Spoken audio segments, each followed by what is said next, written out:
다시 돌아올 순 없겠지만 인사는 하고 갈게요. 안녕.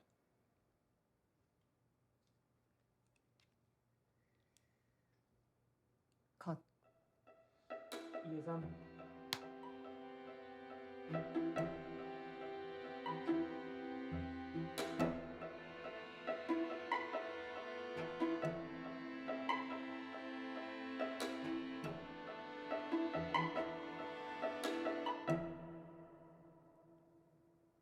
오케이. 오케이입니다.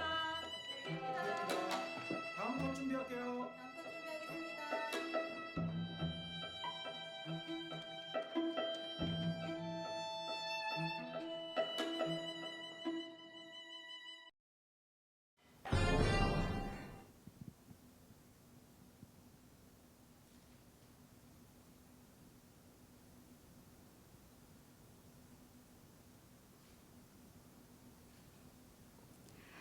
안녕하세요. 제6회 충무로 영화제 감독 주간 살롱드 시네마 감독이 감독에게 묻다 세 번째 시간 클라이밍을 찾아주신 관객분들 감사합니다. 저는 모더레이터 부지영이라고 합니다.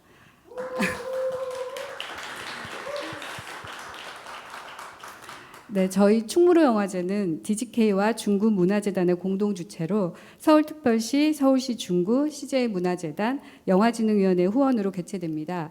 감독님과 배우분들을 모시고 앞으로 1시간 반 동안 영화에 대한 깊은 이야기를 나눠보도록 하겠습니다. 오늘 이 자리에는 클라이밍 김혜미 감독님 소개해드리겠습니다. 안녕하세요. 안녕하세요. 네, 저는 클라이밍을 연출한 김혜미라고 합니다. 충무로 영화제 초청해 주셔서 정말 감사드리고요. 또 와주신 분들에게도 감사드립니다. 감사합니다.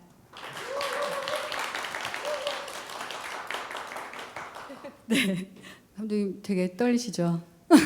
네, 엄청 떨리는데요. 네, 저도 마찬가지니까 너무 혼자 떨지 마시고요. 네, 편안하게 네. 해봅시다. 네, 오늘 김혜미 감독님 저도 처음 뵀는데 예, 네. 반갑고요. 네, 6월에 개봉하셨죠? 네, 6월 16일에 개봉해가지고 지금 이제 상영 마치고 예, 뭐 그 다른 OTT 이런 데서 네. 보실 수 있습니다. 네, 지금 왓에서 볼 수 있더라고요. 네. 네, 사실 지금 이 클라이밍에 대해서 많은 애니메이션 감독님들이 되게 격찬을 한 인터뷰를 봤거든요. 네, 연상호 감독님, 또 이제 이대희 감독님, 네, 그리고 또 기기객의 성형수 감독님, 네, 감독님 성함을 까먹었네요. 지금 다 막 긴장. 네, 그러니까 이 감독님 세 분이 다 K 애니메이션의 미래다 이런 말씀을 하셨는데 사실 애니메이션이 약간 전체 관람가, 네, 혹은 이제 아동용으로 우리나라에서는 많이 이제 소비가 되잖아요. 네, 근데 굉장히 드물게도 장르적인 애니메이션이고 또 일종의 성인용 애니메이션이라고도 볼 수 있을 것 같아요. 이렇게 과감하게 어떤 스타일도 그렇고 내용도 그렇고 어찌 보면 약간 데뷔작으로서는 되게 과감한 시도였다고 생각을 하는데 어떻게 이런 이야기를 하시게 됐는지, 네, 그러니까 네, 그 배경에 대한 설명을 좀 해주셨으면 좋겠습니다.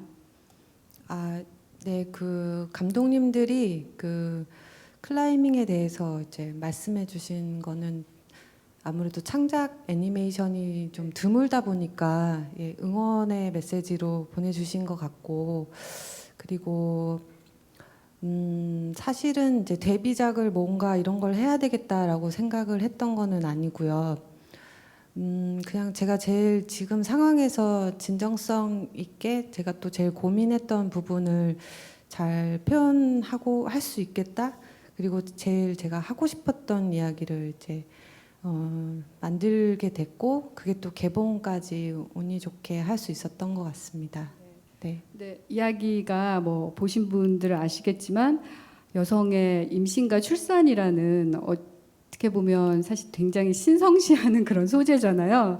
네, 그러니까 그 소재에 대한 어떤 불안, 공포를 또 미스테리, 스릴러 그리고 되게 또 호러까지 굉장히 다양한 장르를 또 안에 이제 버무리셔서 만드셨는데 사실 뭐 개인적으로 저 역시도 이제 출산을 한 여자로서 보면서 굉장히 용기 있다는 생각을 했었어요. 이제 좀 개인적이어서 좀 그렇긴 하지만 저도 임신했을 때 칼을 보는 걸 굉장히 두려워했었거든요.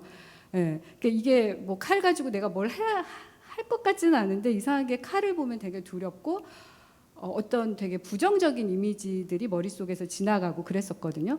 근데 저는 그때 그런 저의 마음을 되게 이제 죄책감으로 퉁쳤던 것 같아요. 그러니까 좀 이렇게 하면 안 돼. 너는 그런 생각하면 안 돼. 너는 뭐 이제 산모야, 뭐 신성한 산모야, 뭐 약간 이런 식으로 그런 부정적인 생각을 드는 나 자신을 좀 눌렀던 것 같거든요. 근데 감독님은 어쨌든 비슷한 경험을 하셨고, 근데 이게 이제 영화로 나왔단 말이에요. 예, 그래서 그런 면이 굉장히 용기 있다고 생각을 했고, 예, 그 점에 대해서는 하실 말씀이 많을 것 같아요.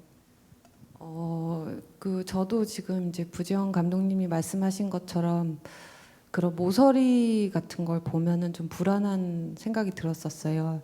그러니까 그냥 뭔가 생명체가 제 몸속에 있는 것도 굉장히 평소에 경험해 볼 수 없는 상황이고, 근데 왠지 그런 존재랑 계속 24시간 그리고 10달을 같이 있어야 된다는 되게 부담감과 그 조심스러운 마음을 넘어서 굉장히 좀 앞서서 두려움을 좀 느꼈던 게 있었던 것 같아요. 근데 이제 저는 되게 지금까지 많은 분들이 임신과 출산을 했고 저도 그렇게 태어난 거잖아요. 근데 생활 속에 어떻게 보면 굉장히 익숙한, 어떻게 보면은 뭐 어떻게 보면 영화의 소재일 수도 있고 또 우리가 경험해본 일상적인 일일 수 있는데, 제가 직접 경험을 해보니까 되게 많이 좀 모르고 있었고 생각보다 좀 임신에 대해서 또 편견도 많이 있었고 선입견도 있었고 그런 점이 더 놀라웠었어요. 그러니까 제 생각이 경험해보지 않은 일에 대해서 너무 잘 알고 있다고 생각했던 것도 놀라웠었고, 또 그게 많이 다르다라는 것도 굉장히 놀라웠었거든요. 그래서 저는 그냥 제가 저한테 너무 임팩트 있었던 일이고, 또 이런 걸로 극적으로 이야기를 만들면 저한테도 좀 진정성이 있는 이야기이기도 하고, 또 관객분들이나 또 다른 분들도 좀 흥미라기보다는 좀 독특한 이야기라고 생각하지 않을까. 예, 그렇게 해서 이야기를 만들게 된 것 같아요. 네. 그런데 그런 소재를 그 불안이나 공포, 임신에 대한 불안과 공포를 그 장르와 만났단 말이에요. 예, 근데 평소에 이제 감독님께서 즐겨 보시는 어떤 레퍼런스라던가 이런 것도 되게 궁금하고, 근데 사실 감독님의 전작들을 보면 지금 이 클라이밍과는 또 굉장히 다르거든요. 네, 그런 면에서 저는 오히려 이렇게 하나에 특화된 어떤 장르에 이제 익숙한 감독님이라기보다는 내용과 스타일 혹은 내용과 장르를 같이 이제 보족을 잘 맞춰가면서 이야기를 짜 나가는 감독님이다라는 생각이 들었어요. 그러니까 임신과 출산도 굳이 공포라는 장르를 갖고 갈 필요는 없을 수도 있잖아요. 네. 이제 그 이야기가 공포 영화로 뭐 만들어야 되겠다 이런 건 없었는데, 쓰다 보니까 자연스럽게 그런 뭔가 스릴러와 공포가 돼버렸는데요. 아무래도 그 이제 산모가 느끼는 불안감을 표현하다 보니까 자연스럽게 장르가 정해지게 된 것 같아요. 그리고 이제 그 원래도 공포 영화를 좋아하기도 해요. 예, 그리고 제가 임신했을 때 그때 CSI를 제일 많이 봤었고 그 전 시리즈를 다 항상 즐겨 봤었고, 그게 뭐 그렇기도 하고, 이제 쓸 때는 레퍼런스로 또 공포 영화 같은 것들 많이 봤는데 뭐 블랙 스완이나 그렇게 이제 자아가 분리되거나 뭔가 그런 이야기를 또 많이 봤었고, 또 컨택트도 굉장히 좋게 봤었어요. 예, 그것도 어떻게 보면 모성에 대한 이야기인데 SF랑 결합돼서 굉장히 새로운 느낌으로 이야기를 풀어냈다는 데서는 되게 이제 저한테는 큰 이제 충격이었었고, 그리고 직접적으로 돌파해 나가는 모성에 대한 이야기는 또 바바둑이라는 영화도 굉장히 좋게 봤었고요. 그리고 이제 그 유전이라는 작품도 굉장히 좋아해가지고 제가 자주 봤었어요. 그러면 이제 그 무서운 걸 어떻게 혼자 그렇게 여러 번 보고 있냐 그런 얘기도 듣기도 했는데 저는 너무 재밌게 봤었거든요. 네, 뭐 그렇게 작품들을 봤던 것 같습니다. 아까 이제 감독님 CSI 말씀하셔서 기억나는 에피소드가 하나 있는데 제 아는 이제 편집하는 후배가 임신했을 때 제일 많이 본 게 왕자의 게임이라고. 네, 왕자의 게임이 굉장히 어떤 표현 수위가 높잖아요. 그래서 왕자의 게임을 거의 태교로 봤는데 이거 나중에 애 태어나면 어떡하지? 막 이런 고민을 하더라고요. 근데 사실 이게 감독님 말씀하신 것처럼 좀 비슷한 맥락인 것 같아요. 네, 그러니까 그만큼 여성이라는 개인이 가지고 있는 어떤 불안들이 분명히 있는데 이제 이거를 컨텐츠에서 다룰 때 이 개인의 어떤 불안보다는 그냥 사회적으로 이 임신을 어떻게 받아들이는지 그 시선에 더 집중했었던 것 같거든요. 뭐 어쨌든 굉장히 행복한 거고 축복이고, 네, 내가 그런 면에서 이제 감독님이 좀 더 다른 시선으로, 그러니까 개인의 시선으로 그거를 봤다는 게 정말 계속 이제 저한테는 되게 중요한 포인트였고, 역시 바바둑도 저도 되게 좋아하는 예, 영화였는데 이제 바바둑 보면서도 감독님 정말 존경한다. 이 감독한테 고맙다고 해야 돼. 왜냐하면 저는 육아하면서도 그런 생각을 되게 많이 했었거든요. 그러니까 뭐 출산도 마찬가지고 육아도 마찬가지지만 여성들이 어떤 부정적인 생각들을 하는 것에 되게 죄의식을 많이 느낀단 말이에요. 예, 그런데 그런 거를 좀 그게 불안하지만 분명 자기 마음속에 있는 감정이잖아요. 예, 그걸 이제 솔직하게 이제 보여주는 그런 영화였던 것 같아요. 네. 네, 그 저도 처음에는 그 알 수 없는 죄책감 같은 게 계속 들더라고요. 근데 뭔가 임신을 했을 때, 근데 제가 만약에 뭐 술이 먹고 싶다든지 커피를 마시고 싶다든지 아니면 뭐 보통 뭐 좀 보기 흉하거나 그런 것들 멀리하고 좋고 아름다운 것들을 많이 듣고 그러니까 일상적으로 들어오는 이야기들 있잖아요. 근데 그게 전혀 안 되고 있는 나 자신에 대해서 당연히 이제 죄책감이 처음에는 들었었고, 그래서 이제 계속 생각을 했었던 것 같아요. 그럼 이 죄책감은 왜 드는 것이고 이게 정말 잘못된 것인가? 근데 저는 이제 생각을 하다 보니까 이게 분명히 그 전에는 문제가 안 됐었던 것들이기도 하고, 이 마음속에 분명히 있는 것들을 무조건 죄책감, 잘못으로 내가 잘못했다고 할 수는 없지 않을까라고 생각을 했었어요. 그래서 분명히 존재한다면은 한번 좀 제대로 들여다보고 또 내가 왜 그렇게 마음을 느끼는지 좀 끝까지 한번 그 불안감 같은 걸 좀 후벼 파보고 싶은 마음이 좀 들었던 것 같아요. 네. 그래서 그런 이제 생각에서 또 이 영화에 보면 이제 서사가 좀 다층적이잖아요. 네, 그러니까 두 세계로 나뉘어져 있고 또 사실 결론을 보면 이게 어느 세계의 결론인지도 사실 잘 모르게 약간 알쏭달쏭한 네.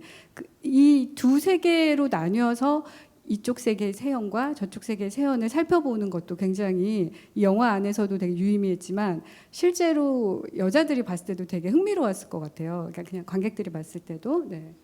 네, 근데 그 이야기 구조에 대해서는 좀 또 너무 보기가 난해하고 불편하다는 말씀도 제가 또 많이 봐가지고 충분히 또 이해가 되기도 하는 것 같아요.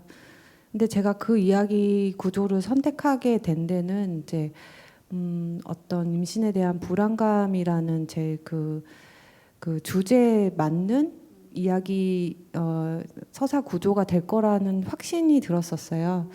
예, 어떤 모티브가 된 일화를 말씀드리자면 이제 제가 제 경험으로 이제 임신을 하고 이제 초기에 잠을 이렇게 자면 그게 당연히 그 전의 생활들이 계속 꿈에 나오는 거예요. 뭐 술 마시고, 예, 뭐 밤늦게 좋았던 시절? 놀고, 예, 일상이었죠. 그게 좋았던 거라기보다 그냥 저의 일상, 좀 자유로웠던 시절. 제가 네. 하고 싶었던 거에 죄책감을 느끼지 않았던, 왜냐면 범법 행위가 아니었기 때문에 그런 일상적인 생활인데도 꿈에 나오면 제가 꿈속에서도 나 술 마시면 안 되는데, 나 임신을 했는데 그 생각에 가끔 깨거나 계속 깨고 나서도 뭔가 혼란스러웠던 것 같아요. 임신을 했다고 해서 임산부에 뭔가 스위치가 딱 켜지고 모두가 딱 바뀌지가 않더라고요. 사람이다 보니까. 그래서 계속 그 안에서 혼란스러워했었던 것 같고,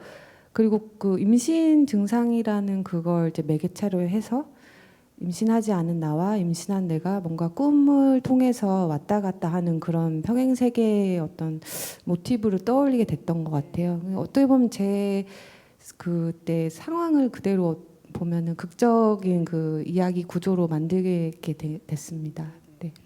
그 객석 질문에 그 객석의 박재형님이 이제 질문을 주셨어요.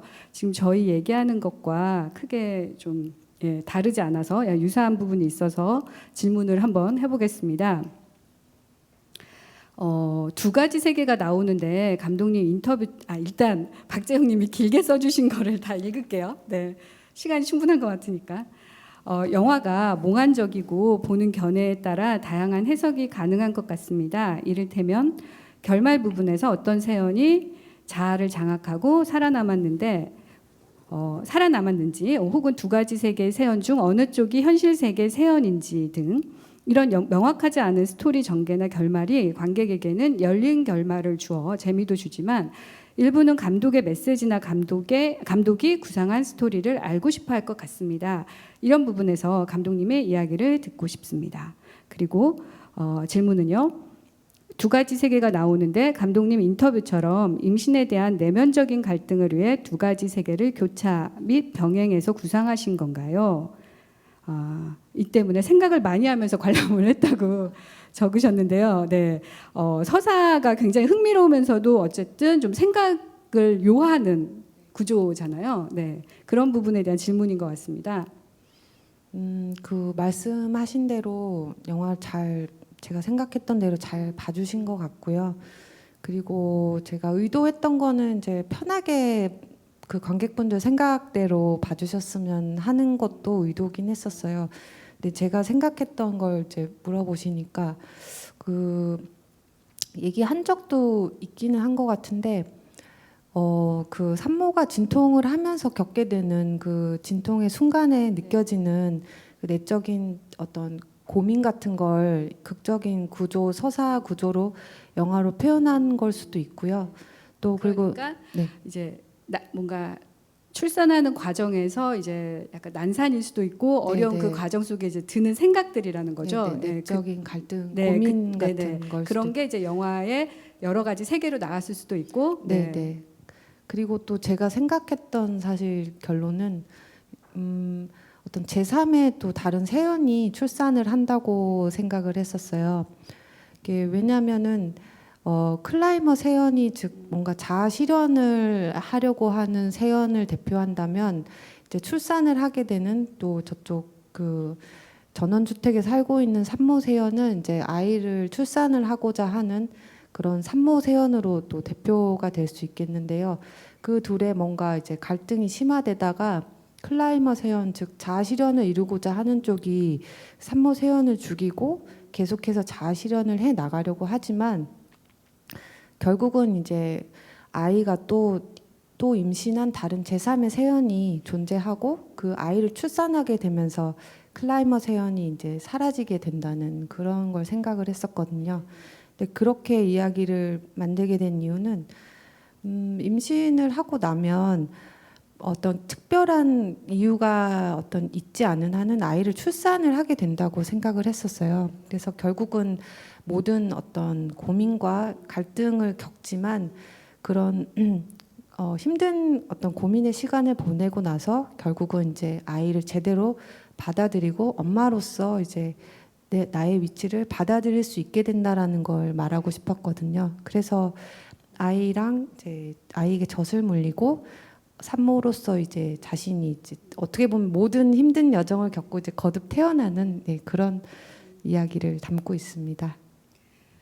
네, 이 임신이 이렇게 이 여성한테 힘들고 공포스러운 일이라는 게 결국은 보면 사회적인 어떤 제약, 예, 그러니까 자유가 굉장히 주어지지 않잖아요. 여러 가지로 아까 감독님 뭐 꿈에서도 막 술 마시고 있는데 술 마시면 안 되는데 이런 생각부터 해서 또 뭐 가장 기본적으로 어쨌든 내 몸의 문제이기도 한데 내가 임신 중지를 하는 것이 대단한 이제 뭐 그전엔 일단 불법이었고요. 예, 그런 것도 그렇고 저 임신을 한 당사자에게 주어지는 자유가 너무 없고 제약이 많다 보니까 또 사회적 맥락에서 보면 어쨌든 지금 이 클라이머인 그 세연은 그런 부분에서도 굉장히 고민이 많잖아요. 예. 남편은 근데 남편이 될 것 같은 애정의 남자친구는 그런 부분에 굉장히 또 무심하고, 예. 또 이쪽 세계의 시어머니는 세연보다는 이 뱃속의 아이가 중요하고, 예. 그러니까 이런 게 저는 개인적인 공포를 더 극대화한다는 생각이 들었거든요. 그러니까 이 주변의 캐릭터들에 대한 설명을 좀 해주시면 좋을 것 같아요. 그 주변 인물들은 제가 이제 실제로 어떤 모델을 참고했다기보다는 제가 이제 그 글을 쓰고 할 때 어떤 저 스스로도 임신에 대한 가지고 있었던 선입견 같은 게 반영돼 있는 주변 인물들이에요. 그래서 임신을 하면 주변에서 이렇게 뭐 예비 시어머니는 이렇게 행동하지 않을까, 또 나의 라이벌이나 같은 어떤 그런 동료들도 내 임신에 대해서 이렇게 반응하지 않을까, 또 나 스스로도 내가 임신을 했기 때문에 먼저 제약을 두는 게 아닐까라는 그런 선입견들이 반영돼 있는 주변 인물들이고, 그래서 그런 이제 여정을 겪고 나서 출산을 하고 나서는 인물들이 그 전에 이제 굉장히 과장돼 있는 극단적이던 인물들하고는 다르게 그러니까 주변 캐릭터들이 네, 나오게 그러니까 이야기를 만들었습니다. 네. 자, 여기서 또 이제 이 영화의 뭐 제목이기도 하지만 정말 중요한 뭐라고 해야 될까요? 그러니까 캐릭터이자 어떤 굉장히 큰 상징이고 은유일 수도 있다고 생각하는데 이제 클라이머라는 직업을 가져오셨어요. 처음에는 이 영화에서 이 인물의 직업이 클라이머라서 감독님이 이쪽에 되게 꽂혀 있으셨나라는 생각을 잠깐 했었는데 아니시라고 하셨고, 그러니까 이 클라이머라는 클라이밍이라는 스포츠와 또 이 선수를 같이 이 영화 안에 예, 이 주제를 드러내는데 사용한 것이 또 신의 한 수가 아니었나 생각이 들거든요. 아, 네. 그 제목도 클라이밍이기도 하고 이제 그 직업적인 부분도 이제 전에도 얘기 드린 적이 이제 있는데 일단 신체가 강한 여성을 생각을 했었어요. 그러니까 임신을 했을 때 굉장히 대비가 될 수 있는 직업을 가지고 있는 뭐 그런 스포츠를 한다거나 그런 강한 신체를 가진 여성을 생각을 했었고, 또 그리고 이제 클라이밍이라는 운동을 이제 들여다봤을 때 보통 라이벌 선수들이나 이제 단체로 하는 경기랑 좀 다르게 독특한 지점이 있더라고요.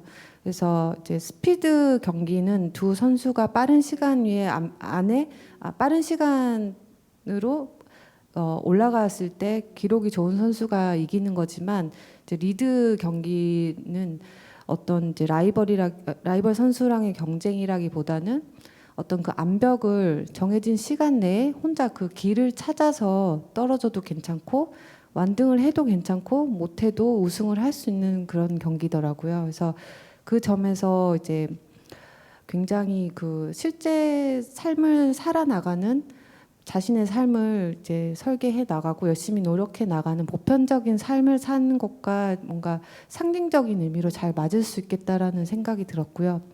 그렇기도 하고 이제 그때 김자인 선수가 굉장히 또 이슈가 많이 됐어서 영상을 봤을 때 너무 저한테도 되게 멋있다 그런 생각이 들었었고, 그리고 클라이밍이라는 운동이 이제 수직으로 떨어졌을 때 추락이라든지 그런 이미지, 그리고 로프에 매달렸을 때 뭔가 아슬아슬해 보이는 이미지라든지 강하면서도 아슬아슬한 느낌을 같이 주는 게 영화에서 굉장히 잘 이미지적으로 표현할 수 있겠다라는 생각이 들었었어요.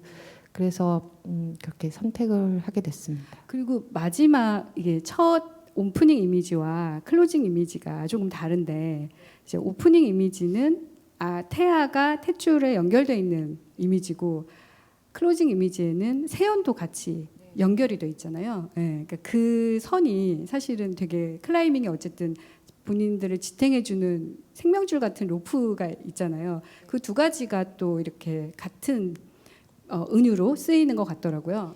네, 그 로프 붉은 로프가 어떻게 보면은 클라이머 선수에게는 말씀하신 대로 이제 생명줄과 같잖아요. 그 줄에 의지를 해서 올라가는 것이고 또 탯줄로 상징이 되는데요. 아이에게 탯줄 또한 이제 놓칠 수 없는 생명줄이잖아요.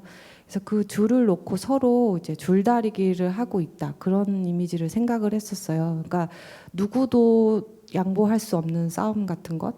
근데 끊어졌을 경우에 이제 클라이머는 산모이기도 하죠. 끊어졌을 때 이제 죽음과 같은 공포라든지 충격을 받게 되고 또 하지만 그런 죽음과 같은 경험을 통해서 아이는 이제 탯줄을 끊고 탄생을 하게 되잖아요. 그래서 아이는 새로운 생명을 얻게 되고 이제 클라이머 세연은 죽었지만 엄마로서 다시 이제 거듭나게 되는 모든 걸 상징적으로 표현할 수 있다고 생각을 하고 그렇게 연출을 했었어요. 네. 그러면 마지막 그 장면에서 사실 저는 약간 마지막 장면이 조금 더 그 뭐라고 해야 되나요? 그러니까 이제 세연이 아이에게 이제 젖을 먹이는 장면으로 끝나는데 근데 물론 병실은 굉장히 휑하고 주변에 사람도 없고 뭔가 해피한 분위기는 아닌 게 분명한데 이렇게 끝나고 세연이 계속 엄마로서만 살아가는 거는 뭔가 아닌 것 같은데 그래서 그 부분에 대해서도 살짝 의아할 수 있을 것 같아요. 조금. 그러니까 좀 더 이 친구가 그동안에 그 임신했을 때 겪었던 어떤 그 본인의 불편함이 있기 때문에 완전히 이렇게 깨끗하게 또 그걸 넘어설 수 있을 것인가 결국 또 다른 투쟁일 수밖에 없지 않을까라는 생각이 들거든요. 그렇죠. 그 이제 끝을 그렇게 낸 부분은 사실은 이제 말씀하신 것처럼 저는 또 산모가 되었지만 이제 또 계속해서 자아 실현이라고 해야 되나? 자기 내면에서 자신의 욕망은 계속 찾아올 거라고 생각을 했었어요.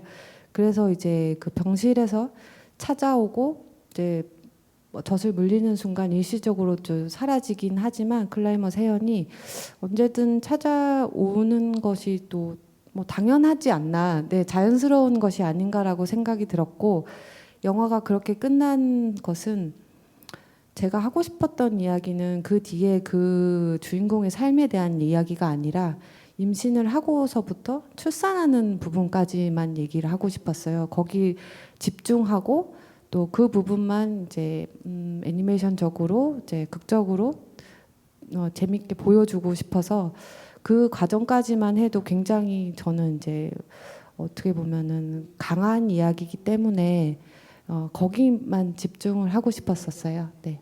어떤 평론가분은 이제 속편이 기대된다는 말씀도 쓰셨더라고요. 이제 지금 이제 육아도 하시면서 작업을 하시잖아요. 네, 장편도 이제 준비하실 거고 속편에 대한 생각은 혹시 있으신가요?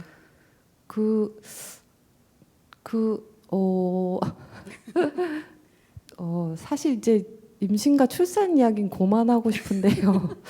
너무 많이 이제 참 좋은 기회로 이렇게 집이도 할 수 있었고 근데 사실 제가 24시간 그 생각만 하는 건 아니거든요. 그냥 작업이기 때문에 열심히 했고 제일 그 연출 의도를 잘 표현할 수 있는 방법을 찾아서 열심히 저는 이제 감독으로서 역할을 했기 때문에 제가 일상에서 느끼는 또 다양한 여러 가지 저에게 이제 의미 있는 것들을 또 작업으로 하고 싶어요. 그래서 속편도 뭐 되면은 좋긴 하지만 더 다양한 것들을 말하고 싶고 하지만 누군가 기회를 준다면 열심히 해보고 싶습니다. 네. 뭐라도 해야죠. 네, 무슨 네, 기회라도 잡아야죠. 이게 사실 네. 특히나 장편 애니메이션이라든지 창작 애니메이션은 따로 산업이 없고 독립 애니메이션이라고 얘기를 이제 굳이 이름 붙이자면 이게 영화 쪽보다는 굉장히 더 실사 층이 쪽보다는, 네. 실사 영화 쪽보다는 오히려 더 이런 층이 없는 것 같아요.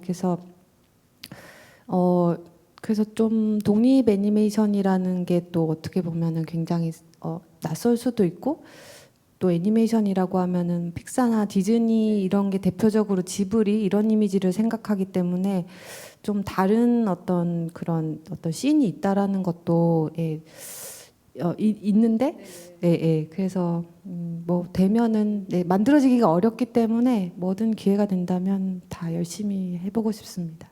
너무 제가 아니요, 아니, 너무 열악하죠. 네, 독립 장편 애니메이션의 세계란 너무 열악합니다. 사실 지금 작품이 없는 것만 봐도 알잖아요. 그리고 감독님도 굉장히 오랜 기간 동안 작업을 하셨고, 사실 지금 그 얘기는 좀 나중에 하고, 지금 클라이밍에 대한 질문이 있어서 먼저 이걸 짚고 넘어갈게요. 클라이밍을 준비하시면서 참고한 작품이 있으신지 궁금합니다. 객석의 홍기훈님의 질문인데요. 독특한 소재인 만큼 준비 과정에서 쉽지 않으셨을 것 같은데요. 국내외에 이런 작품이 있었는지요? 그리고 혹시 이런 작품 중에 참고한 작품이 있으신지 궁금합니다. 그리고 두 번째는 감독님께서 실제로 클라이밍을 해보신 적이 있는지도 궁금합니다. 네. 먼저 클라이밍은 저희가 같이 이제 스태프들이랑 같이 단체로 레슨을 한번 받았던 적이 있고, 그리고 그냥 가족들이랑 같이 이제 암장에 가서 이제 뭐 그냥 해본 적은 있는데, 제가 이렇게 잘하거나 자주 그렇지는 못했고요. 보는 건 좋아합니다. 네.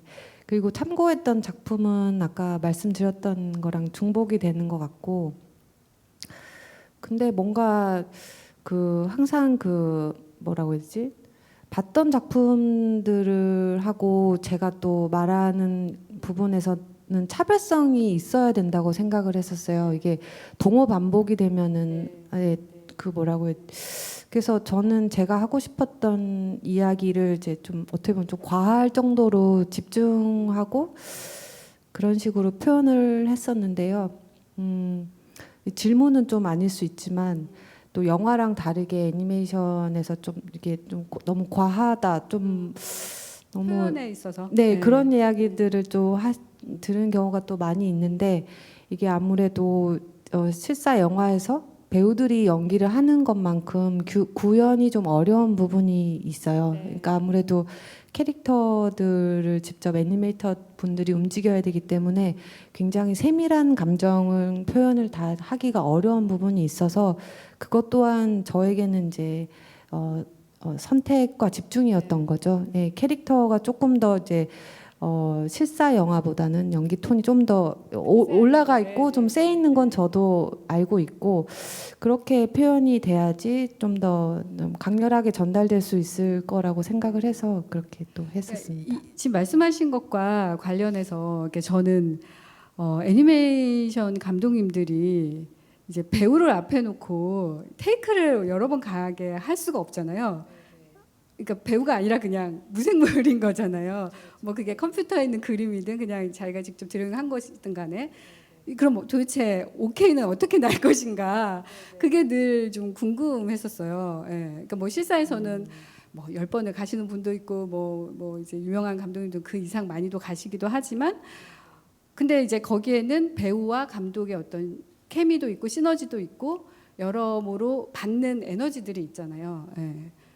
이게 저도 애니메이션의 경험이 많진 않아서 그 전에는 제 단편들만 작업을 했고 이런 장편은 처음이었기 때문에 저도 방법을 알고 한 건 아니고 그냥 제 생각에 좋다고 한 거는 애니메이터 분들께 제가 지문을 다 글로 써서 일단은 전달을 했었어요. 각 씬마다 컷별로 주인공 내면은 뭐 이제 슬프지만 슬픔을 참고 애써 아닌 척하지만 뭐 그런 식으로 아주 구구절절하게 써가지고 드렸었는데, 아마 굉장히 읽기 힘드시지 그러니까 그러면 네. 이제 배우 대신에 애써야 되는 분이 애니메이터 분들인 거죠.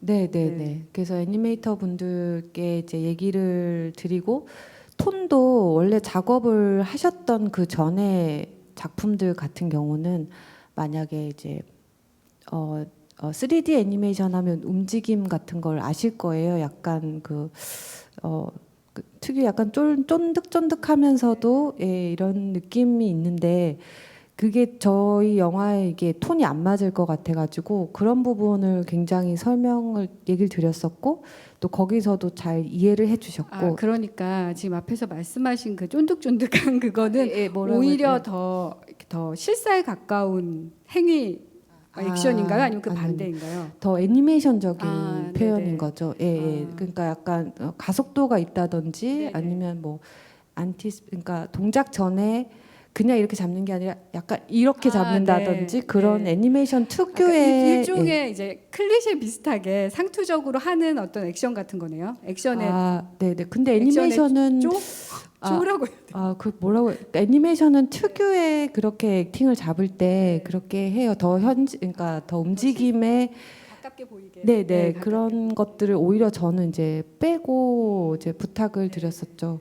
그래서 좀 정적으로 보일 수도 있고, 근데 하지만 이제 그 기존의 픽사나 디즈니랑 좀 다른 그런 네. 느낌이 있을 거예요. 예, 예. 사실 오히려 이렇게 어색하게 보일 수도 있잖아요. 네, 네, 예, 네. 우리 이 움직임이 이렇게 부드럽게 간다기보다는 되게 딱딱 끊어지는 것 같은 느낌이 있는데, 그러니까 이걸 감독님께서는 이 애니메이션의 스타일로 생각을 하셨다는 거잖아요. 네, 그 3D 특유의 그런 애니메이션이 나와도 좋긴 한데 전체적으로 퀄리티를 유지를 한다든지 그 부분에서 어려운 점이 있었어요. 중간에 이제 애니메이터 분들이 바뀌기도 했고 스태프들이 그래서 이제 조금 과장된 느낌보다는 좀 더 이제 조금 그걸 낮추고 예, 건조하게, 예, 예, 건조하게 예, 움직이죠. 건조하게. 네. 예, 어떻게 보면은 너무 잘하고 못한 게 티가 좀 덜 날 수 있도록 예, 네. 그런 갑자기 그런 눈물이 고민이 나는데 이게 고민에 아. 계속 보시는 분에 따라서는 3D로서 액팅이 너무 부실하지 않냐라고 할 수도 있고 또 어떻게 보면은 저는 이야기에 맞다고 생각을 해서 그렇게 선택을 했습니다. 예. 이게 앞에 이제 아까 독립장편 애니메이션의 그 되게 열악한 환경 얘기를 하려다가 지금 이 이야기가 좀 길어지고 있는데, 사실 이 클라이밍은 한국 영화 아카데미 장편 연구 과정의 애니메이션 작품이잖아요. 그래서 사실 예산도 한 2억 정도이고, 그러니까 시기도 그렇고, 그러니까 시간, 작업 기간도 그렇고, 예산도 그렇고 굉장히 한정된, 뭐 모든 영화들이 그렇긴 하지만 실제 장편 애니메이션을 만들기에는 굉장히 열악한, 그리고 3D, 더구나 3D를 굉장히 열악한 조건인데, 지금 감독님 말씀하시는 거 들어보면 애니메이터가 지속적이지 않고, 그러니까 애초에 같이 작업했던 애니메이터들을 쭉 끄고 끝까지 갈 수도 없는 상황이고, 그리고 뭐 어쨌든 이 모든 컴퓨터 그래픽 작업이라는 게 돈이고, 이래서 조금은 덜 에너지가 쓰이면서 잘하고 못하고가 크게 티나지 않는 방식으로 지금 스타일을 구현하셨다고 말씀하시는 거잖아요. 그리고 이게 또 이 애니메이션의 어떤 장르적인 색채라고 해야 되나요? 뭔가 사람들이 되게 그로테스크하고, 그러니까 이런 것과 잘 맞았던 것 같아요. 네, 이런 지점에서 약간 그 뭐죠? 우리 장리꼬달의 그 내 멋대로 해라 같은, 네, 원래 이제 이렇게 막 제한된 조건에서 오히려 더 예술성이 나온다는 말이 있잖아요. 그런 생각이 드는 감독님 어떻게 생각하세요? 그거는 너무 칭찬이신 것 같고, 네, 감사한 말씀이시죠. 칭찬입니다. 네. 네. 근데 이제 저도 3D 애니메이션이 처음이었기 때문에 잘 모르고 부족한 점이 많이 있었어요. 그래서 이제 스태프분들이 이제 처음에 같이 해주실 때 아무래도 같이 많이 고민해 주시고 함께 이제 하면서 방법을 찾아가다 보니까 이런 식으로 정리가 됐던 것 같아요. 네. 그리고 지금 뭐 아까 그로테스크한 이미지라는 말도 제가 썼는데, 여기에 그 드로잉이, 그러니까 이 캐릭터의 어떤 디자인이라고 할까요? 이런 부분이 사실 저희가 이제 어떤 그런 말이 있더라고요. 그림체만 봐도 소름이라고. 그런 그 장르하고도 굉장히 좀 찰떡이라고 해야 되나요? 네, 그런 부분도 되게 잘 맞았다고 생각하는데, 애초에 이제 어쨌든 캐릭터 디자인은 감독님이 하시는 거죠. 네네. 근데 제가 그냥 좋은 이미지라고 생각을 해서 주인공이 이제 클라이밍을 하니까 팔다리가 길고 좀 예민한 게 잘 보일 수 있도록 네. 마르고 클라이머 선수니까 체중에 민감하기 때문에 마르고 그리고 장근육이 좀 많이 보여지고 그리고 감정 표현이라든지 성격 묘사를 드러내기 위해서 좀 눈을 크게 이목구비 중에서 눈을 크게 했었고 뭐 그런 것들이 합쳐져서 이제 어떤 아트웍이 분위기를 만들게 됐는데 저는 그게 막 무섭게 하려고 한 건 아니고 그냥 자연스럽게 제 네. 그림이다 보니까 나왔는데 좀 무섭다는 얘기도 많이 들었던 것 같아요. 네. 근데 감독님이 사실 전작을 보면 정말 그림체들이 굉장히 많이 다르거든요. 네. 뭐 배달이전이라는 단편의 경우에는 그냥 가느다란 선으로 2D 애니메이션이고 가느다란 선으로 굉장히 귀엽고 몽글몽글한 이미지도 많고, 네. 그리고 또 그 전에 이제 찰칵찰칵도 보면 약간 수채화의 네, 어떤 뭐 서정성도 좀 있어 보이고, 네, 좀 터프해 보이기도 하는. 그런데 지금 이것과는 어쨌든 각각의 작품들이 다 이제 개별적으로 되게 독특한 어떤 이 디자인 뭐라고 아까 아트웍, 네, 아트웍을 구현하고 있다고 생각이 드는데, 그러니까 이런 식의 건 일종의 제가 생각했을 때는 실사 영화에서 캐스팅하고 비슷한 것 같아요. 그러니까 배우들을 이제 시나리오를 보면서 어떤 배우가 이 역할에 맞을까 고민을 하잖아요. 그래서 이제 리스트업을 쭉 하는데 감독님 이제 애니메이션 감독님들도 어떤 식의 이미지가 이것과 맞을까를 고민하실 것 같거든요. 네, 그렇죠. 그리고 제가 어떤 특별하게 스타일이 있을 만큼 뭔가 정통성이나 그렇게 막 그림 쪽에서 이렇게 잘 그리거나 그런 면이 없고 제가 그냥 하고 싶은 이야기가 먼저 떠오르면 거기에 맞춰서 아트웍을 그냥 하게 되는 것 같아요. 그래서 그 전에 했던 배달이전이라는 단편이 있는데 그건 판소리가 나오는 뭐 약간 전통 소재 애니메이션이거든요. 그건 그래서 한지 느낌을 내고 좀 동양화 같은 느낌이 나도록 그렇게 작업을 했었고 그게 어울릴 것 같아서. 그리고 이제 찰칵찰칵이라는 작품은 배경이 많은데 사실 좀 빨리 그릴 수 있는 걸로 해서 수작업으로 수채화로 작업을 했었고요. 그리고 클라이밍도 그냥 이제 이런 느낌이 잘 어울릴 것 같아서 찾아가게 됐던 것 같아요. 네. 그러니까 3D도 사실 처음 하신 거잖아요. 네. 그러니까 모든 게 어떻게 보면 이 클라이머 세연처럼 바위를 타듯이 한 발 한 발 이렇게 홀드를 이제 잡고 올라가듯이 새로운 경험들을 하셨다고 생각이 드는데, 예, 아카데미 작품이라서 사실 뭐 좀 기간도 그렇게 제한돼 있었지만 보니까 크레딧에도 되게 다양한 크레딧에 이름을 올리셨더라고요. PD도 하셨고요.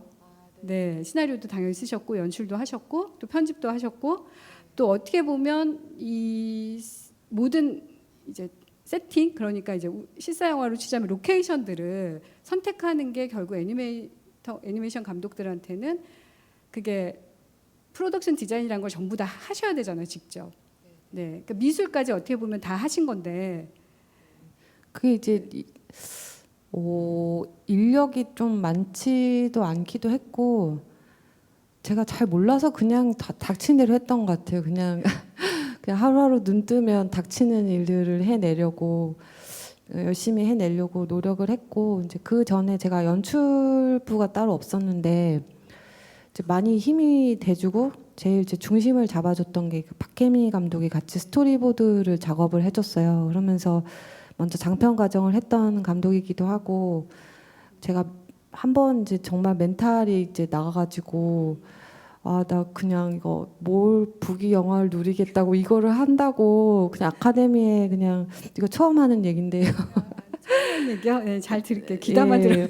그냥 너무 괴로운 거예요. 밤에 누우면 여기 돌덩이를 누가 올려놓은 것 같고 그래서 내가 너무 주제도 모르고 뭘 하겠다고 이렇게 했을까 하는 생각이 들어가지고 그 친구한테 그 감독한테 얘기를 했는데 그냥 되게 쿨하게 뭐 그냥 언니 이왕 된 거니까 그냥 열심히 해봐요 그렇게 얘기를 해줬는데 또 그 말에 힘이 나더라고요. 그래서 저 계속 스토리보드 하는 동안 연출 부분도 되게 많이 이제 같이 상의해주고 그러면서 저 스스로 정리하는데 많이 도움이 됐던 것 같아요. 그래서 특별히 거기서 바뀌거나 그런 것 없이 좀 진행을 할 수 있었던 것 같아요.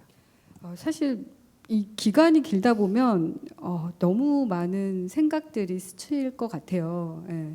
뭐 실사는 그래도 뭐 배우의 스케줄이 있기 때문에 이렇게 무한정 길어질 수는 없잖아요. 근데 이제 애니메이션은 어쨌든 본인 이제 감독님이 그것을 만족해야 되는 부분도 있고, 예. 또 만약에 2D라면 충분히 그릴 수도 있는 거고, 네네. 예. 그런 과정에서 이게 특히 3D 처음 해봤던 거에 이제 방향이 맞는지 안 맞는지도 모르겠고 이런 데서 네. 그러니까 아까 이제 박혜미 감독님이 옆에서 응원을 해주셨다는 말씀하셨는데 근데 이게 정말 예산이 작기도 했기 때문에 사실 그 팀장님들의 어떤 도움이 많이 받았었어요. 그러니까 3D 예, 저희 팀장님들 3D를 담당해 주셨던 그 저희 그래서 이제 전체적으로 모델링도 다 너무 제가 디자인한 그대로 정말 좋게 그러니까 그대로 만들어 주시고 그래서 또 그만큼 의지가 됐던 부분이 있었고 그리고 이게 단계마다 좀 늘어지고 그러니까 처음 애니메이팅을 해줬던 그 스태프들이 있었는데 학생들이었어요. 애니메이션 학교를 다니던 대학생들이었는데 기간이 이제 끝나서 학생들은 이제 졸업을 하고 또 왜 생각보다 이제 많이도 작업이 되기도 했지만 또 남은 부분도 좀 어려운 뭐 클라이밍 씬이라든지 복잡한 씬들이 남아 있었어요. 그 부분은 또 외주 업체를 또 찾아서 이제 그 기간 동안 이제 텀 동안 이제 제가 이제 알아보고 이제 그런 시간들이 굉장히 애가 타고 저도 굉장히 불안했던 시기인 것 같아요. 근데 그 기간 동안 그런 팀장님도 그렇고 저희 뭐 클로스 옷 해주셨던 뭐 이펙트 해주셨던 팀장님 또 그리고 FX 뭐 물이나 뭐 이런 여러 연기 뭐 이런 거 FX 해주셨던 팀장님들 그리고 옆에 이제 계셔주시고 예 그대로 기간이 늘어져도 작업을 해주셨기 때문에 좀 버티고 완성까지 할 수 있었던 것 같아요. 네. 저 듣기만 해도 뭔가 되게 한 땀 한 땀 굉장히 넓은 이불에 그 패치워크 하나하나 끼우면서 이제 전체를 완성해 나가는 그런 어떤 이미지가 연상이 되는데요. 이제 좀 그 영화 내적인 거에서 잠깐 빠져나와서 저는 이제 그런 게 되게 궁금했는데요. 이제 감독님이 어쨌든 개인적인 것에서 출발해서 그걸 이제 끝까지 물고 늘어져서 영화를 완성을 하셨잖아요. 그러니까 평소에 작업의 어떤 영감 같은 거랄까요? 그럼 어떤 과정에서 받으세요? 그러니까 특별하게 뭐 더 많은 영감을 받는 어떤 매체가 있다거나. 네. 그냥 영감은 잘 모르겠고 그냥 생각을 하면 쥐어 짜내는 편인 것 같아요. 그냥 뭘 해서 뭘 관련된 걸 쓰고 주로 싶다. 저희는 다 쥐어 짜내긴 하죠. 예, 그래서 나올 때까지 쥐어 짜는. 그러거나 좋아하는 건 산책하는 거, 음악 듣고 산책하는 거 되게 좋아하고 음악을 많이 듣는 것 같아요. 이게 연관성이 있는지 모르겠는데 물론 그 넷플 뭐 이런 거 많이 보기도 보지만 음악을 들으면 전개가 되게 신기한 것들이 있어요. 그러니까 기존에 우리가 알던 어떤 뭐 만약에 뭐 A, B 나오다가 뭐 C에서 클라이막스로 가서 다시 뭐 만약에 A-로 끝난다. 그러니까 그런 거 말고 막 듣다가 보면은 되게 구조가 신기한 곡들을 들으면 저는 그런 게 좀 영감을 주는 것 같아요. 이런 식으로 구조를 해서 그러니까 악기 소리가 어떻게 보면은 다른 이야기 플롯 같은 걸로 해서 뭐 교차됐다가 뭐 그게 저는 그런 느낌이 들 때가 있거든요. 그래서 음악 듣는 걸 되게 좋아합니다. 근데 지금 말씀하시는 음악이라는 게 대중가요나 그런 건 아닐 것 같은 생각이 드는데 주로 어떤 장르의 음악일까요? 요새는 힙합이죠.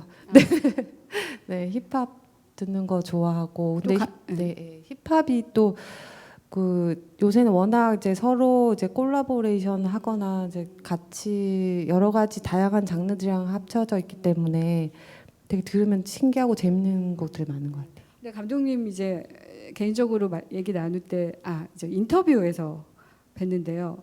그 뮤직비디오도 되게 많이 보셨다고 이제 고등학교 때 뮤직비디오 보는 거 되게 좋아하셨고 또 언젠가 기회 되면 뮤직비디오도 찍고 싶다고 말씀하셨던 네, 걸 네. 이제 읽었는데 그 힙합 네. 좋아하는 힙합의 뮤직비디오를 찍으면 좋을 것 같아요. 그렇기는 네. 한데 좋아하는 가수 이 기회에 한번 힙합 가수 너무 부끄러운데 요새 원슈타인이랑 또 EXN이라고 되게 네. 좋아해요. 제가 고개를 끄덕이지 못해서 죄송하네요.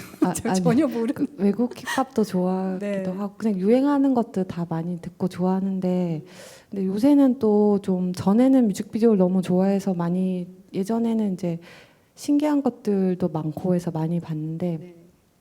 요새는 그냥 제가 하는 일이나 잘 하자.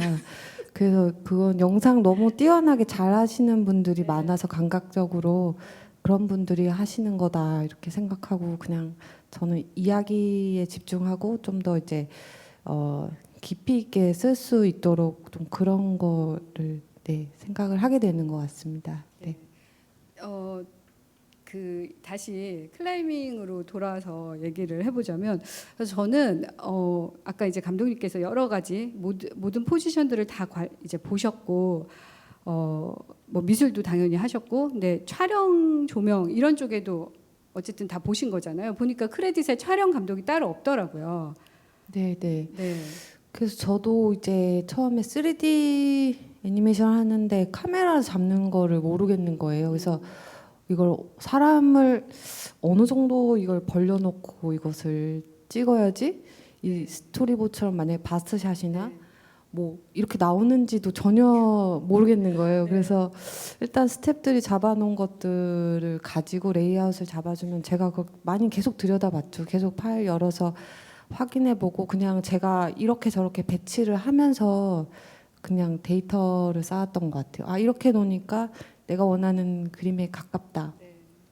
그러면 뭐 카메라를 대충 이 정도 뭐 렌즈로 해서 이 정도로 이제 수정을 해서 가자. 그렇게 해서 레이아웃을 같이 이제 얘기를 하면서 잡아갔었고, 그러니까 너무 무지하게 몰랐던 거죠. 네네. 그래서 오히려 저는 그래서 그 아까 뭐 이제 이 어떤 제한된 조건 안에서 또 예술성이 꼽히듯이 감독님이 어쩌면 잘 몰랐기 때문에 더 용감하게, 더 도발적으로 하실 수 있었던 부분도 분명 있었을 거라고 생각해요. 예. 뭐 모르겠지만 저는 조명의 경우에도 굉장히 그런 부분으로 좀 인식을 했는데, 그러니까 이 세계와 저 세계의 조명들이 굉장히 강력하잖아요. 그러니까 사실은 이렇게 부드럽거나 그런 조명이 거의 없거든요. 예. 이런 부분에 대해서도 감독님이 이게 뭐 당연히 이제 고려를 하고 하셨을 수도 있지만 이제 촬영 조명 감독이 없으시니까 감독님이 어쩌면 되게 시도로서 해봤을 수도 있겠다라는 생각이 들었어요. 그게 이제 현실적인 요건의 제약이 또 컸기 때문에 선택을 그렇게 한 부분도 큰데요.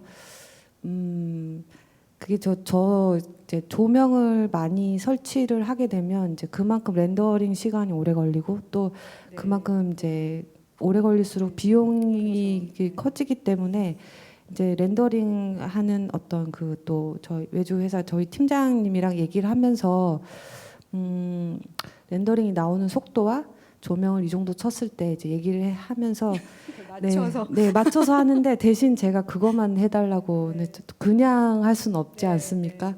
네, 그래서 제가 이제 주광 메인 광선을 크게 중심으로 가긴 하되 강렬한 대비가 있도록 요청을 드렸었어요. 그래서 어중간하게 나오는 것보다는 주인공 내적인 심리가 반영될 수 있도록 그 주광을 좀 강하게 해서 어둠과의 대비가 좀 심하게 도드라질 수 있도록 요청을 드렸고, 그리고 색감도 후반부로 갈수록, 그리고 또 클라이머 쪽이 아니라 저쪽 그 전원주택에 있는 산모세연에서 대비가 좀 대비가 심하고 후반부로 갈수록 점점 강해지도록 그런 것들을 이제 기준점을 정해놓고 거기에 맞춰서 이제 계속 작업을 했었죠. 네. 그런 면에서 이제 굉장히 공포 장르가 감독님한테 여러모로 어떤 연출 의도를 확실하게 밝히기도 좋고, 또 그리고 어떤 부분들은 이제 좀 그러니까 생략해야 될 부분도 또 과감하게 생략할 수 있고, 예, 그 공포 장르가 도와준 부분도 또 상당히 있었던 것 같아요. 네. 그렇게 된 게 크네요. 네. 네. 그러니까 뭐 사실 그래서 저예산 공포 장르 영화가 뭐 헐리우드에서도 이제 예전에 있었던 거 보면 그 공포 장르라는 게 어떤 면에서 되게 세이브되는 것들이 맞는 것 같고 감독님도 그런 면에서 이제 도움을 받은 것 같습니다. 네, 그 아까 이제 사실 여기 들어오기 전에 이제 막 들어와야 되는데 이제 감독님이 전화를 받으셨잖아요. 네, 아이가 학원에 오지 않았는데 이게 어떻게 된 거냐고 학원 선생님이 전화를 하셨는데 사실 어쨌든 감독님의 이제 이런 작업과 또 양육 하는 것과 이제 병행하면서 해야 되는 것들에 대단히 뭐 앞으로도 계속 투쟁의 연속일 것 같아요. 이런 부분은 어떻게 조율하세요? 또 함께 또 이제 양육을 같이 하시는 분이 계실 거고. 근데 이제 저는 엄마라는 게 그냥 사실 투쟁이나 이렇다고 생각은 안 해요. 그러니까 제가 그 역할을 하게 됐고 그거는 이제 당연하다고 생각을 해요. 제 선택과 또 우연과 그리고 이게 저는 그 자체를 되게 그냥 받아들이고 그 상황에서 이제 제가 바뀌는 것 또한 이제 저의 변화되는 과정 또한 저라고 생각을 하거든요.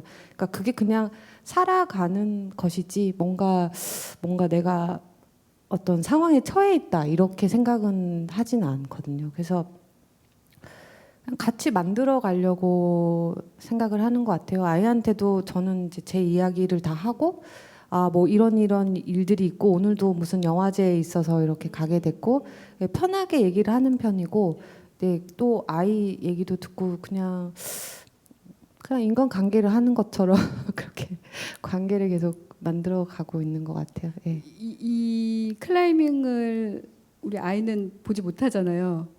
네. 네. 그 전에 혹시 단편은 봤었나요? 네, 단편은 이제 봤었고 제가 그 정조 행차 이런 거에 관련된 학교에서 배우는 게 있더라고 5학년 때. 배달 이전의 배경인. 네, 네네. 그래서 제가 선생님한테 수업 자료로 좋은 게 있습니다, 선생님. 네, 되게 그래서- 좋은 교재였을 것 같아요.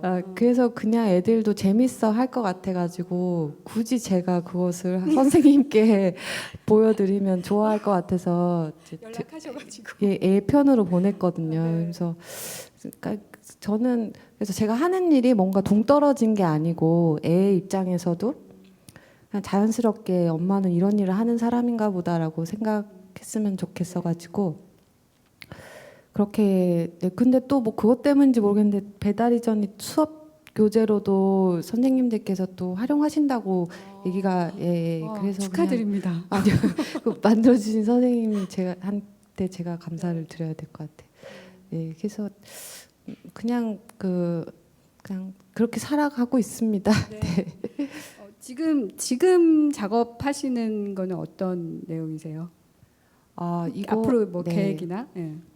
제가 지금 단편 애니메이션을 만들고 있고 그 두 작품을 만들고 있는데요. 하나는 제 개인적으로 제가 그러니까 혼자 단독으로 만들고 있고 하나는 감독님 네 분이랑 같이 공동 작업으로 하고 있는데 그래서 엄청 지금 공지에 몰려 있어요. 지금 마감이 얼마 안 남아가지고 그래서 늘 마감에 쫓기는 건 일상이니까요.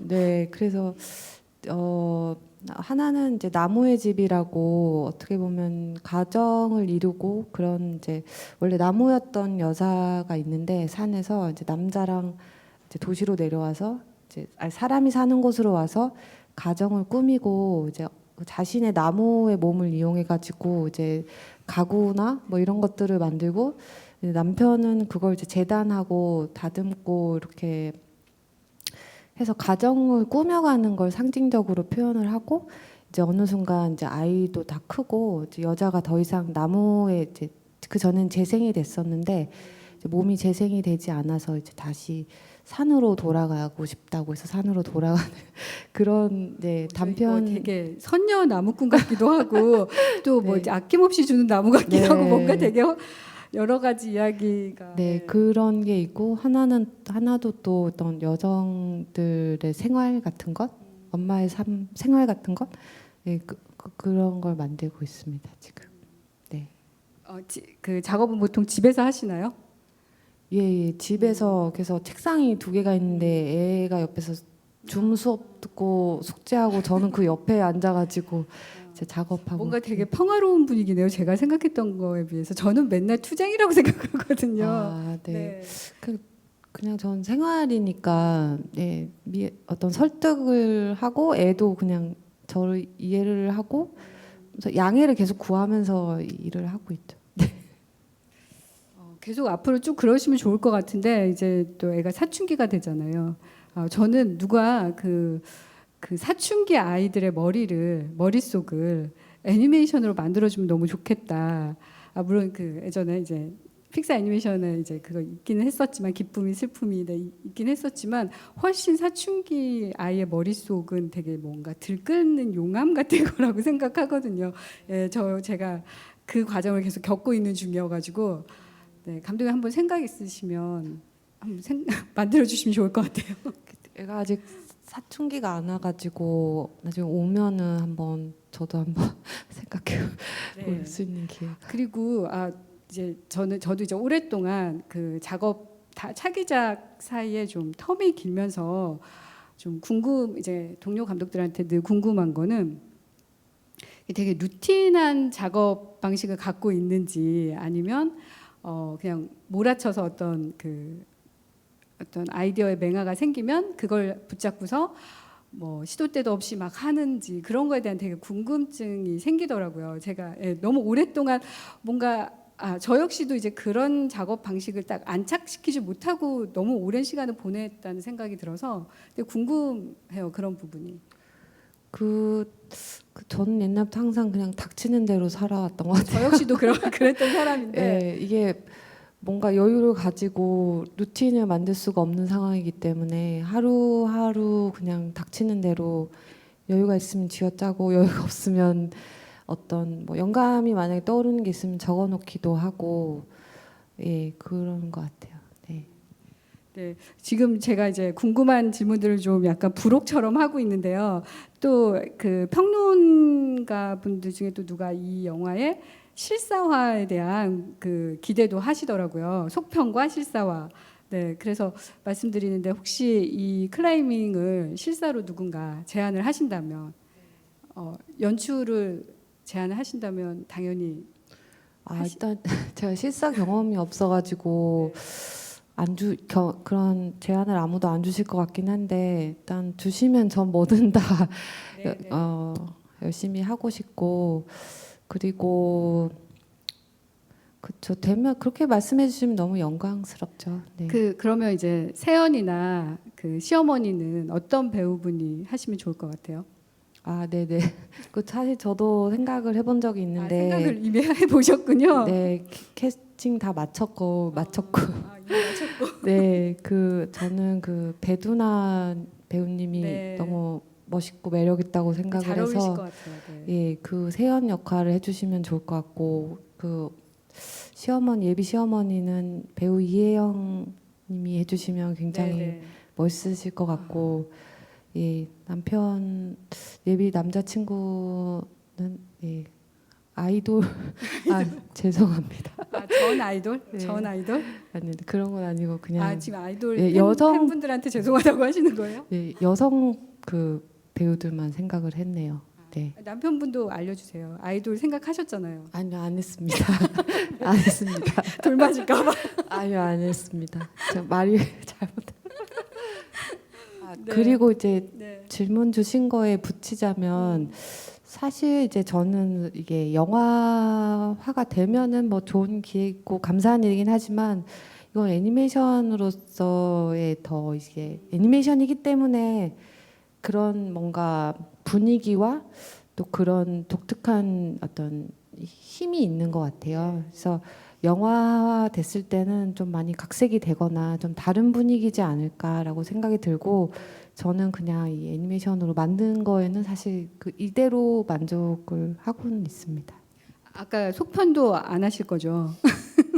속판도 안 하시고 실사도 안 하시고. 사실 제가 어. 이제 임신과 출산은 이제 그만 이제 해도 되지 않나. 네. 아, 근데 너무 저는 이 소재와 이런 장르 애니메이션이 굉장히 반가웠어요. 예, 굉장히 반가워서 앞으로 감독님께서 이런 이제 개인의 경험들을 가지고 되게 다양한 장르와 접목을 해서 이제 장편 애니메이션으로 만들어 주셨으면 좋겠다. 혼자서만 그런 생각을 했었습니다. 너무 감사한 말씀이신데요. 근데 이제 저도 막 다양한 살면서 다양한 경험들을 하고 폭넓진 않지만 익숙한 경험도 이제 나이가 먹고 또 계절이 반복되면은 다르게 느껴지는 것들이 있는 것 같아요. 되게 그 전에 당연했던 것들이 이제는 좀 더 레이어가 쌓여서 보여지는 것들이 굉장히 재미있는 것 같거든요. 그래서 그렇게 뭔가 나이가 드는 것들이 재미가 있고 또 그래서 이야기라는 것도 예전에는 잘 그런 쓰는 재미 같은 걸 잘 몰랐다면은 이제는 이야기를 생각하고 그런 게 굉장히 재미가 있고 그런 영화들을 보면 너무 재밌어요. 그런 감독들의 깊이 있는 생각이 반영된 작품들을 보면 나도 저렇게 작지만 나만의 이렇게 뭔가 참신하게 발견이 돼 있는 그런 창작물을 만들고 싶다 이런 욕망이 계속 있어서 계속해서 좀 사실은 새로운 이야기를 또 만들고 싶습니다. 네. 네, 오늘 거의 마지막 인사처럼 말씀을 하셨는데요. 네, 저는 감독님이 이 3D에 도전을 하시고 또 개인의 이제 서사를 장르 영화에 또 애니메이션에 이렇게 도전하신 용기를 계속 갖고 가시고 이게 단순히 처음 했기 때문에 용기 있었어 이것이 아니라 꾸준하게 계속 다양한 경험을 영화로 표현하는 그리고 또 다양한 장르의 영화로 또 단편 장편 상관없이 실사든 애니메이션이든 계속 능력을 어디 묻혀두시지 마시고 계속 이제 발휘해 주셨으면 좋겠습니다. 네, 감독님 오늘 마지막으로 하실 말씀 있으실까요? 네, 그냥 여기 제가 작품을 많이 만든 것도 아니고 이런 자리에 올 수 있었던 게 사실 저는 제가 잘한 것보다는 잘한 건 별로 없는 것 같고 그냥 하고 싶은 거를 했는데 기회가 좋았던 것 같고 사실은 제가 하고 싶은 걸 할 수 있는 거는 그냥 아까 감독님한테도 얘기 드렸는데 가족들이 건강하게 제 위치에 있어줘서 그냥 제가 하고 싶은 것을 할 수 있다고 생각을 해요. 그래서 항상 건강하게 있어주는 가족들이 너무 감사하고 그렇게 계속 건강하다면 계속 저는 제가 좀 하고 싶은 것을 해도 되지 않을까. 예, 그러면 계속 만들고 싶은 생각입니다. 네. 네, 감사합니다. 네, 오늘 길게 클라이밍의 김혜미 감독님과 이야기를 나눴는데요. 어떻게 보셨는지 모르겠네요. 저는 아무튼 새로운 여성 감독의 출발이기도 하고 또 새로운 이제 애니메이션 여성 감독의 또 출발이기도 하고 그리고 또 개인적으로 비슷한 처지의 감독님이시기도 해서 여러모로 이제 앞으로의 미래가 더 기대된다고 말씀드리고 싶습니다. 네, 충무로 영화제 감독 주간 살롱드 시네마 감독이 감독에게 묻다는 네이버 TV를 통해 생중계되니 남은 프로그램도 많은 시청 부탁드립니다. 영화제 홈페이지 thecmr.kr 통해서 프로그램에 대한 정보 확인하실 수 있습니다. 그리고 온라인 굿즈샵을 통해 굿즈들도 구매 가능하시고요. 네, 그리고 이제 이어서 오후 7시에 발신제안의 김창주 감독님과 모더레이터 김성훈 감독님, 김지호 배우님과 조우진 배우님의 감감무시 있으니 채널 고정해 주시고요. 지금까지 함께해 주셔서 감사합니다. 감사합니다. 네, 감사합니다. 감사합니다. 네.